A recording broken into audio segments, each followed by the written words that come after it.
Well, gas prices plummeting, so let's just say the timing of this is a little odd. GM unveiling an updated Chevy Volt and a brand new all-electric Chevy Bolt. But plug-in sales have yet to see much of a jolt still. Marjorie Clifton says plug-ins are the future.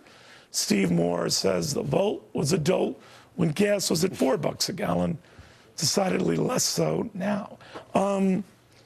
So Steve, you're not buying that this is something that is just a timing issue here.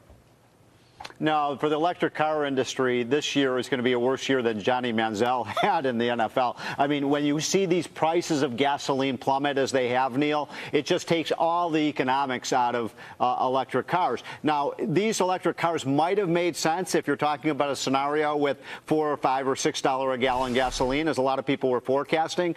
But if we stay in the $2 to $2.50 range, it just doesn't make a lot of sense economically to buy an electric car. The only way, by the way, it makes sense, Neil, is if the government continues to lavish subsidies. Remember, President Obama had a program, almost $10,000 rebate if you bought an electric car, and a lot of states do. But in terms of a free market economy without subsidies, no, it won't work. Well, that's assuming gas prices stay where they true. Are that's here. True. Margie, you're betting that longer term that's not the case, right?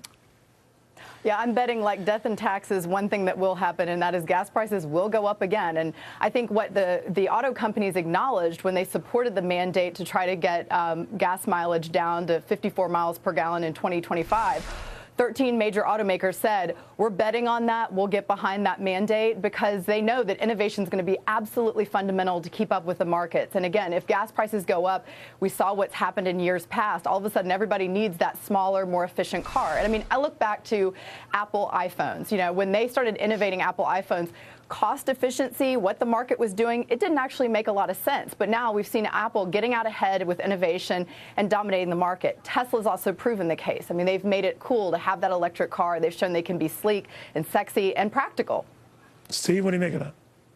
Yeah, I think there's some truth to that. I mean, people buy Tesla cars because it is sexy to buy one, and there's a lot of allure to buying it. You can say you're going green, and a lot of people like that, that on their tag. But I would say this, that it is true that Congress and a lot of industry people made a bet, 6 or 7 years ago that gas prices would continue to rise. What they didn't see coming, Neil, and nobody saw coming, was the shale oil and gas boom. And we're just at the very tip of this. I mean, we've got 3 times as much oil and gas today than we thought we did 6 years ago. So, yeah, the price of gasoline fluctuates all the time. You're right about that. But the long-term trend is probably going to be downward because of the massive increase in supply.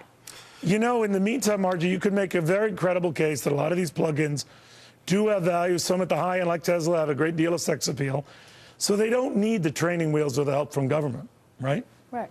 Well, that's true. I think that there's a market case regardless of whether there's a government mandate. I think this is where innovators and automakers are going to go. I mean, whether or not you like savings, I do, and $8,000 a year in gas savings is nothing to sniff at. And look, I'm a Texas girl. I like big trucks. But after living in D.C. and where we're moving to this urban marketplace, you can't park a truck in Washington, D.C. And so you learn that sort of more efficient vehicles is actually the way that developers are going and the way we design cities as well. So I think there's a lot to be said for the innovation. And businesses like Google and Microsoft are also having that electric parking spaces. They're pushing this innovation. This is where the world's going. Neil, I am all for this. I'm in total agreement with what you just said. My only point is let's get rid of the subsidies. Let's let the free market work, and let's let these kind of technologies compete with each other without subsidies. If that's the case, I'm all for electric cars. We'll watch closely, guys. Thank you.